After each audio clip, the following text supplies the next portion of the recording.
ఓం మహాగణాధిపతయే నమః. ఓం గురుభ్యో నమః. ఓం శ్రీమాత్రే నమః. పరమేశ్వర స్వరూపమైనటువంటి జ్యోతిష, వాస్తు మరియు ఇతర అనేకమైనటువంటి శాస్త్రములను మనకు అందించినటువంటి మహర్షులకి నమస్కారం. హయగ్రీవ హయగ్రీవ హయగ్రీవేతి యో వదేత్ తస్య నిస్సరతే వాణీ జహ్నుకన్యా ప్రవాహవత్. అరుణాం కరుణాతరంగితాక్షీం ధృతపాశాంకుశపుష్పబాణచాపాం అనిమాదిభిరావృతాం మయూకైః అహమిత్యేవ విభావయే భవానీం. శ్రీమాత్రే నమః. మనం ఈరోజు చెప్పుకోబోయేటువంటి అంశం ఏమిటి అంటే, ఒక్కొక్క అంశము వల్ల వారు దారిద్ర్యాన్ని అనుభవిస్తూ ఉంటారు.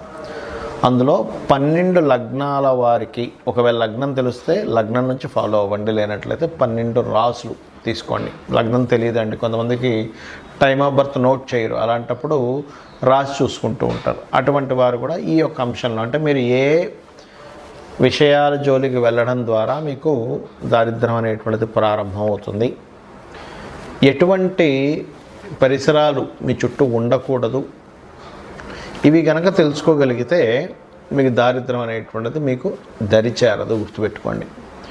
ఇది ఒక్కొక్క లగ్నరీత్యా ఉంటుంది, దానికి మంత్రం కూడా ఏం చేసుకోవాలనేటువంటిది ఉంది. ముఖ్యంగా లగ్నము రాశి ఏమీ తెలియని వాళ్ళు కూడా ఏ మంత్రం చేసుకోవాలో కూడా చెప్తాను, దారిద్ర్యం దగ్గరికి చేరకుండా ఉండడానికి. ధనస్సు లగ్నము, ధనస్సు రాశి.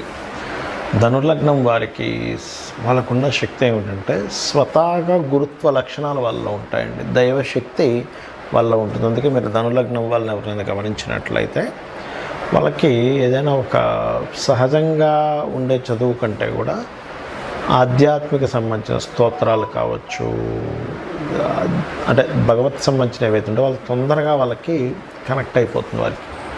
అయితే మరి వీరికి దారిద్ర్యం ఏ రూపంలో వస్తుంది అని చెప్పి చూసుకున్నట్లయితే, వీళ్ళకి ఎక్కువగా బిజినెస్ చేసే విషయాలలో, ముఖ్యంగా బిజినెస్ చేసేటువంటి అంశాలు, బిజినెస్ లాభాలు అంచనా వేసేటువంటి విషయాల్లో సరైన అంచనా వేయకపోవడం వల్ల, అందులో ముఖ్యంగా కుటుంబ సభ్యులు వీళ్ళతో కలిసి బిజినెస్ చేసినప్పుడు కుటుంబ సభ్యులు వీళ్ళని మోసం చేయడం వల్ల, లేనట్లయితే ల్యాబ్ కిందన పనిచేసే వాళ్ళు ఉంటారు, లేబర్ వర్క్ చేసే వాళ్ళు ఉంటారు, టెక్నీషియన్స్ ఉంటారు, లేకపోతే వీళ్ళ కింద వర్క్ చేసేటువంటి వాళ్ళు చేసే తప్పిదాల వల్ల వీళ్ళకి దారిద్ర్యం వస్తుంది. అంటే చిన్న ఎగ్జాంపుల్ చెప్తాను చూడండి. ఒక కంపెనీ ఉంది, ఆ కంపెనీలో ఒక వ్యక్తి ఫోన్ మాట్లాడుకుంటూ ఒక ఆపరేట్ చేశాడు, అతని చెయ్యి డిస్టర్బ్ అయింది, దానివల్ల అదొక కేసు అయ్యి అది కంపెనీ కొండలు మూతపడిపోవడానికి కారణమైంది. కానీ నిజంగా చెప్పాలంటే యజమాని దానికి కారకుడు కాదు, ఎవరు కారకులు కాదు. ఆయన తీసుకోవాల్సిన జాగ్రత్తలు ఆయన పర్ఫెక్ట్గానే ఉన్నాడు, ఆయన ధర్మంగానే ఉన్నాడు. కానీ ఏమైంది, ఈ పని వాళ్ళు చేసేటువంటి తప్పిదం వల్ల ఈయనకి ఎఫెక్ట్ పడింది. అంటే ఏం చేయాలి, వీళ్ళు కరెక్ట్గా వర్క్ చేస్తున్నారు లేదా, బిజినెస్లో కరెక్ట్గా ఉందా లేదా అనేటువంటి చెక్ చూసుకోవాలి. అలాగే ఫైనాన్షియల్ మ్యాటర్స్ ఏవైతే ఉంటాయో, కొంతమంది ఏం చేస్తారంటే లాభం వచ్చే అంచనాను ఎక్కువగా వేసేసుకుంటారు, ఇంత వచ్చేస్తుందని. ఎప్పుడైతే మీ మైండ్లో ఎక్కువ వస్తుంది లాభం అని అంచనా వేస్తారో, పెట్టే ఖర్చు విషయంలో కంట్రోల్ అనేది తప్పిపోతుంది. ఈ పెట్టే ఖర్చు విషయంలో ఎప్పుడైతే కంట్రోల్ తప్పిందో బిజినెస్ ఇన్బ్యాలెన్స్ అయిపోతుంది. అంటే ఖర్చు ఏమి ఎక్కువైపోతుంది, వచ్చే ఆదాయం తగ్గిపోతుంది. ఇది మెయిన్గా మీకు దారిద్ర్యానికి కారణం అవుతుంది. అలాగే ఎంజాయ్మెంట్స్లోకి ఎక్కువగా వెళ్ళడం వల్ల దారిద్ర్యం అనుభవిస్తారు ధనుర్లగ్నం వల్ల. అంటే ఏమిటి, చిన్నతనం నుంచి తీసుకుందాం, చిన్నపిల్లలు ఎక్కువ ఫోన్స్ మీద అలవాటు పడడం వల్ల వీళ్ళు కాన్సన్ట్రేషన్ చేయలేకపోవడము. ఒక యువకులైతే కాస్త ఫ్రెండ్షిప్స్లో రకరకాల ఫ్రెండ్షిప్స్ ఎంజాయ్ చేసేటువంటివి, అంటే ఏమిటి, సిగరెట్ అనో లేకపోతే మందనో ఇట్లాంటి వాటికి అలవాటు పడడం వల్ల వీళ్ళకి తర్వాత లైఫ్లో ఇబ్బంది రావడము. అలాగే మరొకటి ఏమిటంటే, ఇక్కడ కుటుంబ సభ్యులు ఎవరైతే ఉన్నారో వీళ్ళని సరిగ్గా గైడ్ చేసే వాళ్ళు లేకపోవడం వల్ల కూడా ఒక్కోసారి కుటుంబ సభ్యుల వల్ల కూడా వీళ్ళకి వస్తుంటుంది ఒక్కోసారి. అంటే ఒక్కోసారి జీవిత భాగస్వామి వస్తుంది ఆ రూట్లో, ఎందుకంటే ధనుర్లగ్నానికి సహజంగా షష్టమాధిపతి శుక్రుడు అవుతాడు కాబట్టి వివాహం చేసుకోవడం వల్ల వీళ్ళకి ఇబ్బంది రావడం కానీ ఇట్లాంటివి ఎక్కువగా వీళ్ళని రూల్ చేస్తూ ఉంటాయి. కాబట్టి ఈ యొక్క విషయాలు జాగ్రత్తగా ఉంటూ వీళ్ళు కూడా దారిద్ర సంబంధించినటువంటిది, అంటే ముఖ్యంగా ఇంకోటి కూడా ఉందండి ఇక్కడ, బ్రీతింగ్ రిలేటెడ్ ప్రాబ్లమ్స్ వల్ల కమ్యూనికేషన్ సరిగ్గా చేయలేకపోవడం వల్ల కూడా వీళ్ళకి దారిద్రం వస్తుంది. ముఖ్యంగా బ్రీతింగ్ రిలేటెడ్ వల్ల కూడా వస్తూ ఉంటుంది. అంటే ఏమీ లేదు, దారిద్రం అంటే బ్రీతింగ్ ప్రాబ్లం వచ్చింది, హెల్త్ ఇష్యూ వచ్చింది, చదువు టైంలో ఇబ్బంది, లేదా ఇంకోటి ఏదో బ్రీతింగ్ రిలేటెడ్ వల్ల సరిగ్గా మాట్లాడలేకపోతే దాన్ని డీల్ చేయలేకపోతున్నాడు. అందుకని ఏం చేయాలంటే వీళ్ళు పుష్కరాలు వచ్చినప్పుడల్లా కూడా ఖచ్చితంగా పుష్కరాలకు అటెండ్ అవుతూ జలముతో లేదా పాలతో శివునికి అభిషేకం చేస్తూ లక్ష్మీ నృసింహస్వామి యొక్క ఆరాధన ఎంత చేస్తే వీరికి అంత దారిద్రం పోతుంది. లక్ష్మీ నృసింహస్వామి ఆరాధన చేయడము, మరియు వీరు కూడా ఇంద్రగోప పరిక్షిప్త స్మరతూనాభజంగికాయై నమః అనే నామస్మరణ, ఓం ఇంద్రగోప పరిక్షిప్త స్మరతూనాభజంగికాయై నమః చేసుకున్నట్లయితే అన్ని విధాలా బాగుంటుంది. సహజంగా అందరూ నన్ను అడుగుతుంది ఏమంటే సహజంగా దారిద్ర దేవత రాకుండా ఉండాలంటే ఎటువంటి జాగ్రత్తలు తీసుకోవాలని అడుగుతూ ఉన్నారు. దానికి చెప్తాను నేను మీకు. ఒకటి గుర్తుపెట్టుకోండి, ఇంట్లో గనక సూర్యోదయం అయిన తర్వాత కూడా ఎక్కడ పక్కలెత్తకుండా నిద్రపోతూ ఉన్నట్లయితే దారిద్ర దేవత ఖచ్చితంగా ఇంట్లో ఎంటర్ అవుతుంది. అంటే మీరు అనుకోవచ్చు, ఏమండి మా ఇంటి పక్కన పెద్ద బంగ్లా ఉంది, ఆ ఇంట్లో పిల్లలు అయితే అసలు పెద్దాక లేగరు, ఇంట్లో ఎవరు అసలు ఇచ్చేరైనా బాగానే ఉంది అంటే ఒకటే గుర్తుపెట్టుకోండి, వాళ్ళకి పూర్వజన్మల్లో చేసిన పుణ్యము వల్ల ధనాయోగం అనేటువంటిది బలంగా ఉంటుంది. అంత మాత్రం చేత వాళ్ళు హ్యాపీగా ఉన్నారని అనుకోకండి. వాళ్ళకి దరిద్ర దేవత అంటే కేవలం డబ్బులు లేకపోవడం మాత్రమే కాదు, గుర్తుపెట్టుకోండి, రోగాలు వస్తుంటాయి మనిషికి. లేనట్లయితే నిందలు ఎక్కువ పడుతూ ఉంటారు. ఇలా ఒకటి కాదు రెండు కాదు చాలా ఉంటాయి. ముఖ్యంగా రోగరూపేణ ఎవరైతే సూర్యభగవానుడు సూర్యోదయం అవ్వకముందు ఎవరైతే నిద్రలేస్తారో వాళ్ళకి రోగాలు వచ్చేటువంటి ఛాన్సెస్ తక్కువగా ఉంటాయి. సూర్యోదయం అయినా కూడా అలాగే నిద్రపోతుంటే రోగం వచ్చే ఛాన్సెస్ ఎక్కువగా ఉంటుంది. ఎందుకు అంటే ఈ రోగానికి సూర్యుడికి సంబంధం ఉంటుంది. సూర్యుడు వచ్చేసరికి మనం తెలివేసి ఉన్నాము అంటే రోగం రాదండి, గుర్తుపెట్టుకోండి. ఎందుకంటే సహజంగానే సూర్యభగవానుడు ఆరోగ్య ప్రదాత కాబట్టి, ఆరోగ్యం భాస్కరాదిత్యేది అంటూ ఉంటారు కాబట్టి ఇది ముఖ్యంగా పాటించండి. అలాగే ఇంట్లో పాత వస్తువులు, శాస్త్రం ఏం చెప్పిందంటే పాత మనుషులు అంటే బాగా ఏజ్డ్ పర్సన్స్ ఇంట్లో ఉండాలి. ఎందుకంటే వాళ్ళ సూచనలు వాళ్ళ అనుభవాల ద్వారా మనం రక్షింపబడతాము. కానీ విరిగిపోయినవి పాడైపోయిన వస్తువులు ఇంట్లో ఉండకూడదని చెప్పింది. అవి ఎంత ఎక్కువగా ఉంటాయి ఇంట్లో, పనికిరాని వస్తువులు అంత దారిద్ర్యం పెరుగుతూ ఉంటుంది. ఇంట్లో బూజు ఎక్కువ పట్టడము, పాత గోళ్ళగా ఉండడము, ఇల్లంతా మట్టి కట్టుకుపోయినట్టుగా పాతగా అయిపోవడం, ఇది కూడా దరిద్రానికి సంకేతం. ఇంట్లో చినిగిపోయిన వస్త్రాలు ఉన్నట్లయితే, ఇప్పుడు ఒకటండి, ధనం లేదు, బాగా పేదరికంలో అనుభవిస్తున్నారు, చినిగిన వస్త్రం వేసుకోవడమే అతనికి ఇంకా గత్యంతరం మరొకటి లేదన్న వాళ్ళకి మనం ఏం చేయలేం. కానీ కొంతమంది ఏం చేస్తారంటే తెలియక చినిగిన వస్త్రం ధరిస్తారు. ఏం కాదులే, డబ్బులున్నా కూడా కొంతమంది అటువంటివి ధరిస్తే దారిద్ర దేవత వస్తుందని చెప్తుంది శాస్త్రం. ఎందుకు అంటే చెప్తాను చూడండి, చిన్న లాజిక్ ఇక్కడ ఏం లేదు. చినిగిన వస్త్రం వేసుకుని ఎక్కడికి వెళ్ళాను, చూశాడు, మన మీద అంచనా ఆ వ్యక్తికి చినిగిన వస్త్రాలు వేసుకున్నా అంటే ఈ వ్యక్తి దగ్గర ఏమీ లేదేమో, చాలా దారిద్ర్యంలో ఉన్నాడేమో, ఈయనకి పెద్దగా మనం మర్యాద ఇవ్వవలసిన పని లేదు అనుకునే వాళ్ళు కూడా ఉన్నారు. అందరూ అలా ఉన్నారని నేను చెప్పట్లేదు. కాబట్టి ఆ యొక్క విషయంలో వస్త్రం చాలా జాగ్రత్తగా ఉండాలి, వస్త్రం చాలా మంచి వస్త్రం వేసుకోవాలని మనకు శాస్త్రాలు చెప్తున్నాయి. అలాగే మరొకటి ఏంటంటే, ఇక్కడ మీకు లగ్నం తెలియదు, రాశి తెలియదు, కానీ దరిద్రం రాకూడదు. కొన్నిసార్లు ఏమవుతుందంటే దారిద్ర భావము అని ఉంటుంది జ్యోతిషశాస్త్రంలో. 3వ స్థానాన్ని దారిద్ర భావము అంటారు. ఆ 3వ అధిపతి కనుక మీకు లగ్న సంబంధాలు ఏర్పడినప్పుడు ఎప్పుడు ఏదో ఒక పెయిన్, ఏదో ఒక దారిద్రం మీ వెంట పడుతూనే ఉంటుంది. అప్పుడు మీరు చేయవలసింది ఏమిటంటే, విష్ణు సహస్రనామాల్లో ఒక నామం ఉంది దీనికి. మీకు దారిద్రం పోవడానికి, మీకు ఎప్పుడు పెయిన్ ఉంటే పోవడానికి ఏమిటది అంటే, ఓం మధుసూదనాయ నమః.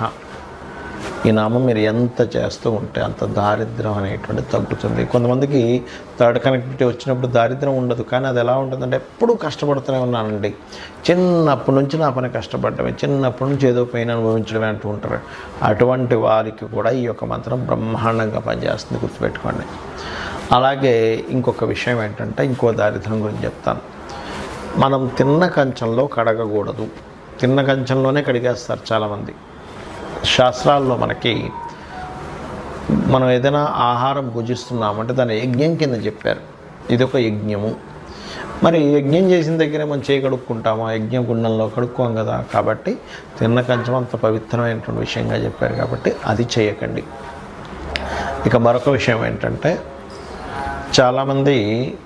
చాలామందికి అలవాటు అయిపోయింది ఈ మధ్యకాలంలో సూర్యోదయానికి ముందు స్నానం చేయమని చెప్తుంది, కానీ సూర్యోదయం తర్వాత స్నానం చేయడం ఇవన్నీ కూడా దారిద్ర్యానికి హేతువులు. మరొక విషయం ఏంటంటే దీంతోపాటు మీరు చాలామంది చేతిని తల మీద పెట్టుకుంటూ ఉంటారు, తల మీద చేయి పెట్టుకోకూడదని చెప్తూ ఉంటారు. ఎందుకంటే ఇది లక్ష్మీ స్థానంగా చెప్తారు. ఈ లక్ష్మి ఎప్పుడు తలకెక్కకూడదట, తలకెక్కితే దారిద్ర్యం అని చెప్పి మనకి దత్తాత్రేయ చరిత్రలో ఉంటుంది. ఆ యొక్క తన్ని చంపడానికి స్వామివారు ఒక ప్రణాళిక వేస్తారు, దత్తాత్రేయుల వారు వేసి అమ్మవారిని తల మీద పెట్టుకునేలా చేస్తారు. వెంటనే ఆ రాక్షసుడు హతం జరుగుతుంది. కాబట్టి పెట్టుకోకూడదని చెప్పి చెప్తుంది శాస్త్రం. దీనికి మళ్ళీ ఎక్కడెక్కడ చేయబెట్టుకుంటే మంచిది అనేటువంటి పాదం దగ్గర, మోకాళ్ళ దగ్గర, కాళ్ళ దగ్గర, పొట్ట భాగంలోని, ఈ రకంగా ఈ నుదుటి భాగంలోని ఇక్కడ చేతులు పెట్టుకొని కొన్ని నామాలు, లలితహాస్యనామాలు చదివితే అదృష్టం కలిసి వస్తుందని చెప్పింది శాస్త్రం. ఎక్కడా కూడా మీరు ఓన్లీ తల మీద పెట్టుకోకుండానే కాకుండా ఎక్కడ ఏ బాడీలో ఏ పార్ట్ దగ్గర మీకు హస్తాన్ని పెట్టుకుని మంత్రం చదువుకుంటే మంచి ఫలితాలు వస్తాయి అనేటువంటిది కూడా చెప్పింది చెప్పాలంటే. దానికి మళ్ళీ తగ్గట్టుగా దానికి సంబంధించినటువంటి రెమెడీస్ కూడా చెప్పడం జరిగింది. అలాగే మరొకటి ఏంటంటే ఈ దారిద్ర్యం అనేటువంటిది ఒక్కోసారి మనకి జన్మజాతకంలో 3వ అధిపతి మహాదశలు నడిచేటప్పుడు కూడా ఉంటాయి. మరప్పుడు ఎలాగ దాన్ని జయించాలి, ఎందుకంటే ఆ మహాదశ నడుస్తుంది కదా అన్నప్పుడు ఒకే దగ్గర స్థిరంగా ఉండకుండా మారుతూ ఉంటే మీ లైఫ్ బాగుంటుంది. అప్పుడు ఎందుకంటే 3వ అధిపతి లగ్న సంబంధం ఏర్పడింది, ఎవరికైనా దరిద్ర యోగం ఏర్పడింది. అప్పుడు ఆ జాతకుడు ఆ ఉన్న ఊరు నుంచి వేరే ఊరికి వెళ్ళి బ్రతికితే బాగుంటుంది. చాలామంది చూడండి ఊర్లలో ఏదో పని చేసుకుని బతుకుతారు, అసలు ఎదగరు. కానీ అదే వ్యక్తి సిటీకి రాగానే మళ్ళీ బాగుంటుంది. ఎందుకు? ఆ వ్యక్తికి ఉన్న స్థలం నుంచి మారే యోగం ఉంటుంది. అప్పుడు ఆ దోషం అనేటువంటి ఆ రూపంలో పోతుంది. అలాగే మీ ఇంట్లో పాత బట్టలు ఎక్కువగా ఉన్నాయి, కానీ మీరు వేసుకోవట్లేదు. అలాంటప్పుడు ఆ బట్టలను చక్కగా ఉప్పుని నీటిలో ముంచి తీసేసి ఆరబెట్టిన తర్వాత వాటిని దానంగా ఇచ్చేసేయండి. ఇంట్లో వాడకుండా పాతవి అలాగే ఉండిపోతే అది కూడా చాలా పెద్ద, అందులో ముఖ్యంగా వస్త్రాలకు సంబంధించిన విషయంలో. ఇంకోటి ఏంటంటే చాలామంది ఈ తల మీద ఉండేటువంటి, శిరస్సు మీద ఉండేటువంటి ఈ ఏదైతే జుత్తు ఉంటుందో దానికి లోపల కొంతమందికి డాండ్రఫ్ అనుకోండి, లేకపోతే మట్టి కానీ ఎక్కువగా ఉంటుంది గడ్డానికి, తలకి. అవి ఎక్కువగా ఉండడం కూడా శాస్త్రంలో మంచిది కాదని చెప్పారు. ఇక్కడ మీరు సైంటిఫిక్గా కూడా ఆలోచించినట్లయితే దానివల్ల మనిషికి రోగం వచ్చే ఛాన్స్ ఉంటుంది. రోగమే దారిద్రంగా కూడా చెప్పింది శాస్త్రం. కాబట్టి ఈ యొక్క అంశాలు జాగ్రత్తగా ఉండాలి. మరొకటి, ఎక్కువ దారిద్రం ఎందుకు వస్తుంది అంటే అన్నదమ్ములతో మీరు సరిగ్గా చేయాల్సిన కమ్యూనికేషన్ సరిగ్గా చేయకపోయినా అనవసరమైన ద్వేషాలు పెంచుకున్న దారిద్రం వస్తుందని చెప్తుంది శాస్త్రం. అంటే అన్నదమ్ములతో, అక్క చెల్లెలతోని చిన్న చిన్న విషయాలు పట్టుకొని వాటిని ద్వేషంగా మార్చుకొని వాటిని మిస్అండర్స్టాండింగ్గా చేసుకుంటే, ఎందుకంటే 3rd హౌస్ ఈజ్ దారిద్ర స్థానం. 3వ స్థానాన్ని దారిద్రము, పరాక్రమము, పౌరుషము, ధైర్యం ఇవన్నీ చెప్పారు. అందులో దారిద్రం కూడా ఉంటుంది. మీరు ఇక్కడ ఎప్పుడైతే మీరు ఇది చేస్తుంటారు అదొకటి. ఇంకా అన్నిటికంటే గొప్ప చెప్తాను చూడండి, మీరు గాసిప్స్ కనుక వాళ్ళు అలాగంట వీళ్ళు ఇలాగంట అని ఎంతైతే మీరు చెప్పుకుని ఉంటారో అదే మెయిన్ ముఖ్యంగా దారిద్రానికి హేతువుగా శాస్త్రాల్లో చెప్పబడింది. దానికి మరి ఏమిటండి పరిష్కారము అంటే మధుకైటబుల వధ అని ఉంటుంది శాస్త్రంలో. మనకి మీరు వినే ఉంటారు, విష్ణువు యొక్క చెవులో నుంచి వస్తారు మధుకైటబులు అని ఇద్దరు. అతను బ్రహ్మని మాతో నువ్వు పోట్లాడు, లేకపోతే నువ్వు మా చేతిలో చచ్చిపోతావు, సంథింగ్ అట్లాంటి భయపెట్టేసరికి ఆ బ్రహ్మ వెళ్ళి విష్ణుమూర్తిని ప్రార్థించడం జరుగుతుంది. అప్పుడు విష్ణుమూర్తి నిద్రలో ఉన్నట్టుగా ఉండగానే ఆ నిద్రకి ఎవరైతే కారకులో ఆ అమ్మవారిని ప్రార్థించడం జరుగుతుంది. అప్పుడు ఆ మధుకైటబులను సంహరించడానికి ఆ యొక్క మహావిష్ణువుని నిద్ర లేచి వాళ్ళిద్దరితో యుద్ధం చేస్తాడు. కానీ ఎంత యుద్ధం చేసినా వాళ్ళు చనిపోరు.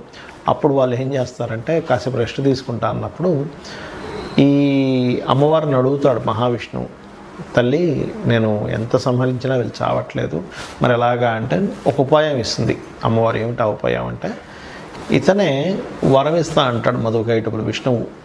నేను మీతో ఎన్ని సంవత్సరాలు 1000 సంవత్సరాలు యుద్ధం చేసిన అయినా సరే మీరు చాలా బాగా యుద్ధం చేశారు, కాబట్టి నేను మీకు వరం ఇస్తున్నాను తీసుకోండి అంటే, వాళ్ళ మతం ఉంటుంది కదా, ఏంటి నువ్వు మాకు ఇచ్చేది ఏంటి వరం, నేనే మీకు వరం ఇస్తున్నా అంటాడు ఆ మహావిష్ణువుకి వీళ్ళిద్దరు అన్నప్పుడు.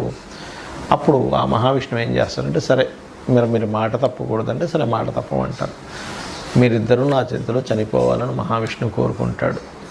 అప్పుడు వాళ్ళు ఏం చేస్తారంటే, ఓహో అలాగా అయితే చనిపోతాం కానీ నీరు లేని ప్రదేశంలో మమ్మల్ని చంపాలి అంటారు.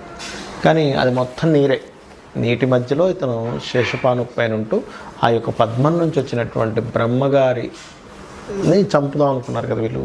సరైనప్పుడు ఏం చేస్తారు, అలాగే అని ఇతని శరీరాన్ని పెద్దగా పెంచి అతని తొడల మీద వేసి ఇద్దరిని చంపేస్తారు. ఇది మధుకైటబుల వధ ఎవరైతే వింటారో వాళ్ళకి కూడా దారిద్ర్య నాశనం జరుగుతుంది అని చెప్పి శాస్త్రవచనం. శ్రీమాత్రే నమః.